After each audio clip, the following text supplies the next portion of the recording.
Datuk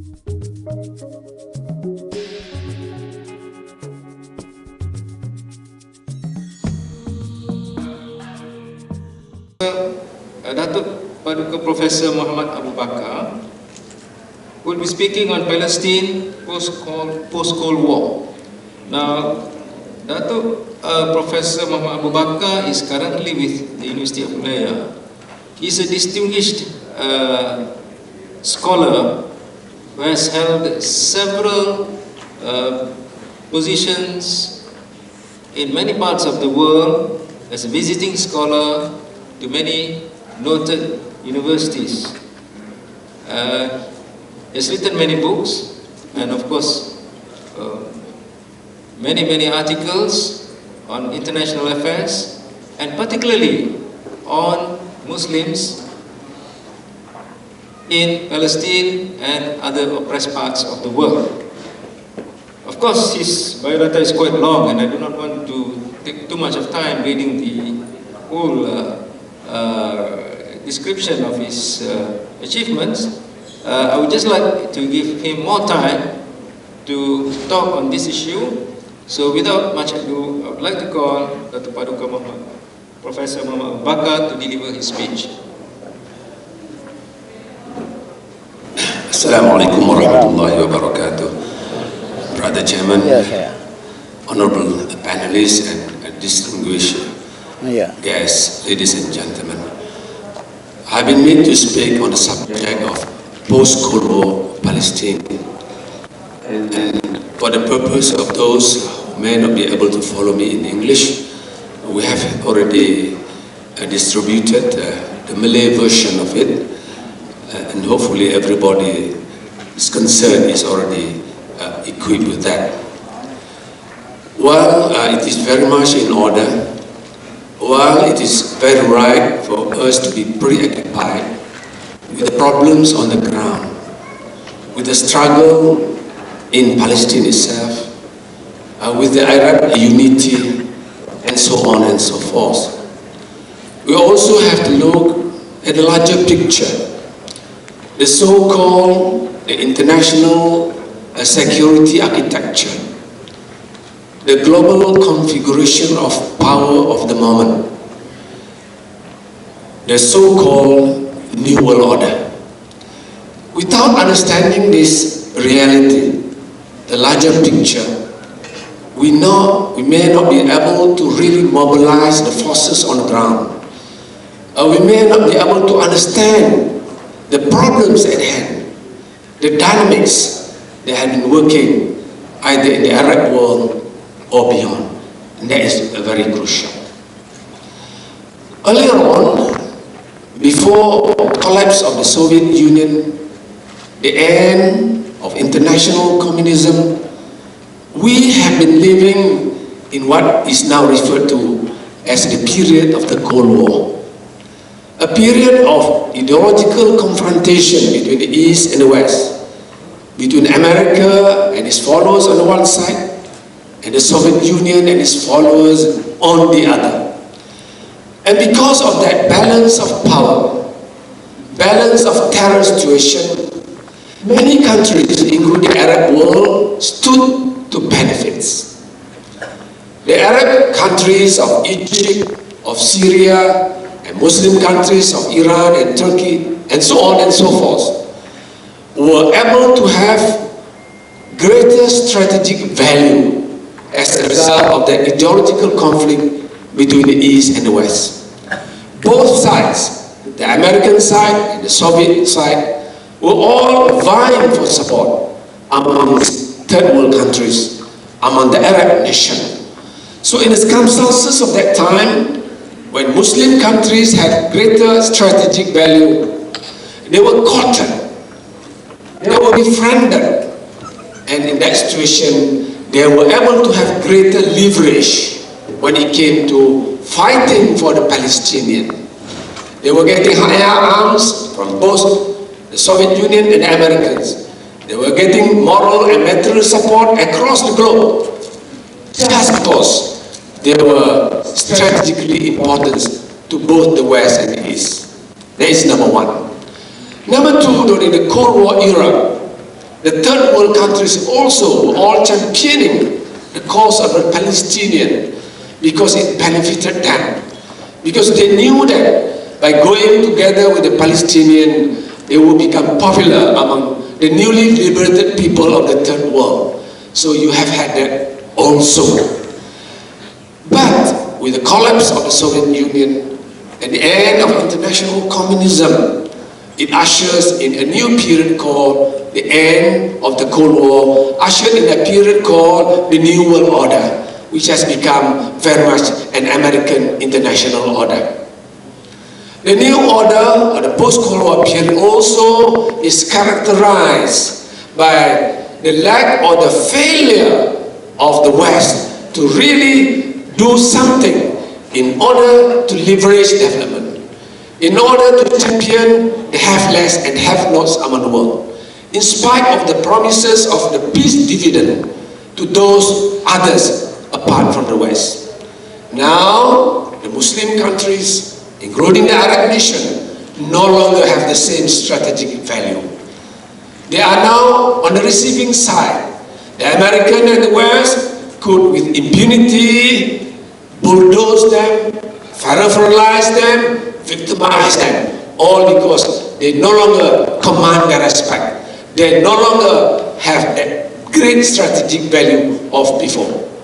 In the circumstances in which the Americans have become the unipower, the sole superpower, they could also turn all these countries into either grounds for the exploitation of their weapons, or recreational centers, or just places which are of no significance in the struggle to dominate the world and to globalize Western values across the globe.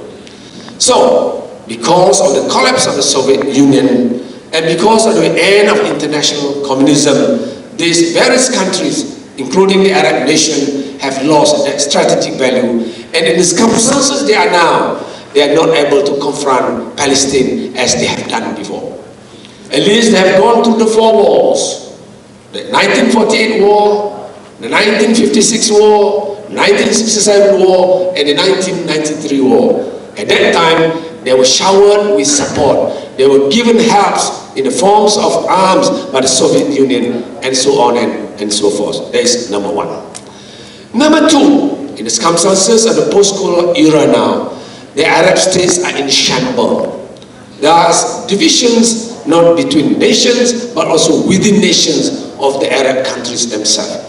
The fragmentation of the Arab world is the end result, as a result of the efforts of the Americans and also of the Israelis.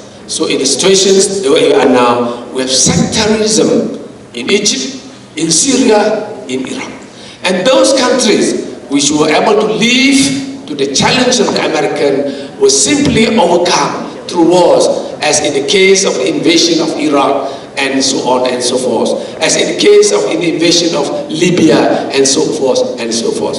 So in other words, the second characteristic of the post-Cold War era is the fragmentation of the Arab world. It's the weakening of the Arab world. It's sectarianism, which therefore demolish them, demoralize them, and make them unable to rise to the challenge of Israel anymore. What more, many of them have been ganging up with the West, as in the case of Egypt under Al-Sisi now. Number three, as a result of that, Israel has been emboldened. Israel is being empowered. Israel is thinking of greater Israel, covering Judea and Samaria, the land of the Canaan, between the Euphrates and the Oasis, and so on and so forth. So in other words, using the old templates of the Zionists, Israel is in a better position to overcome the Arabs, the fragmented Arabs, the wicked Arabs in any war. So the Israelis do not need anymore the fifth Arab-Israel war. They don't have to go to another war anymore because they have won. They have been victorious as a result of the weakening of the Arab world. Worse still, when some of the Arab armies, as in the case of Egypt, as mentioned by Brother Mohd, have been killing their own people. The Arab armies of Egypt have killed more Arabs than the number of Arabs killed by the Jews during some of the previous wars.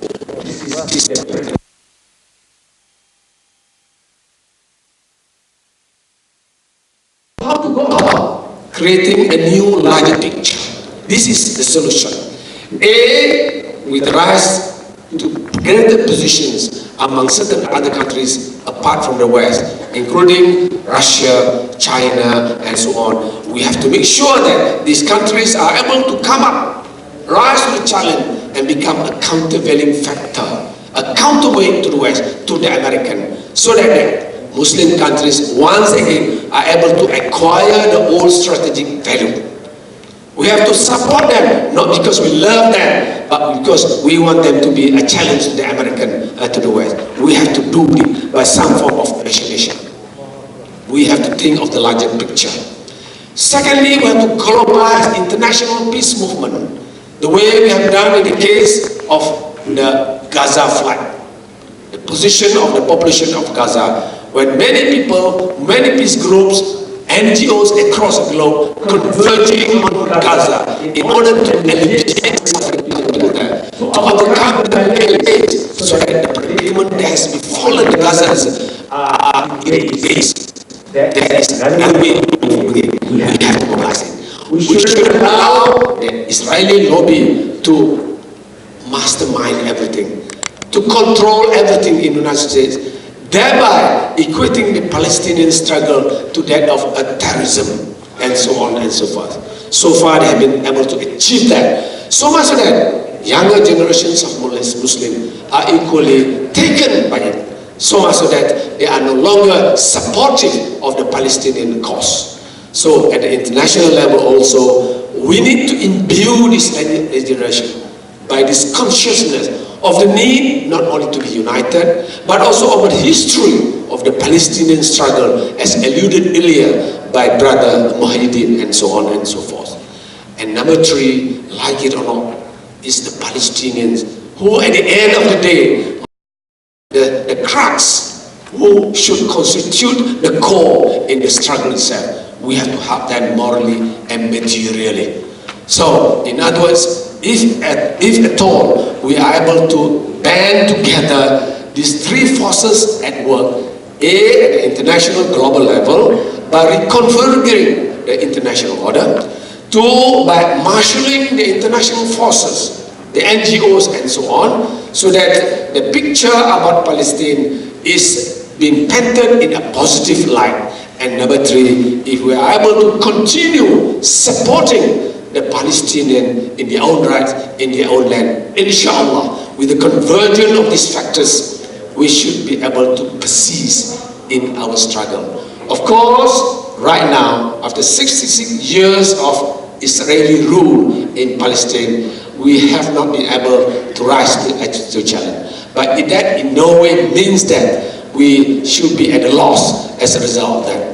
After all, the Jews have been waiting for it, for this real moment to create the promised land, the so-called promised land, for the so-called chosen people for the last 2,000 years. Having been banished to Iraq, to Ethiopia, having been banished by the Spaniards during the Inquisition, having been killed by the Nazis of Germany, they are able to come up in force and finally are able to overcome the obstacles and finally ending up in what is now called Israel. So inshallah, we should not be dampened by these forces at work which have more or less tarnished, which have demolished, which have crushed the struggle of the anti-Israel groups. We should resurrect from all this shamble. We should be able to create a new consciousness among the new generation so that the struggle for the Palestinian state, for Baitul Maqdis will continue. Inshallah. Wabillahi taufiq wal hidayah. Wassalamu alaikum warahmatullahi wabarakatuh.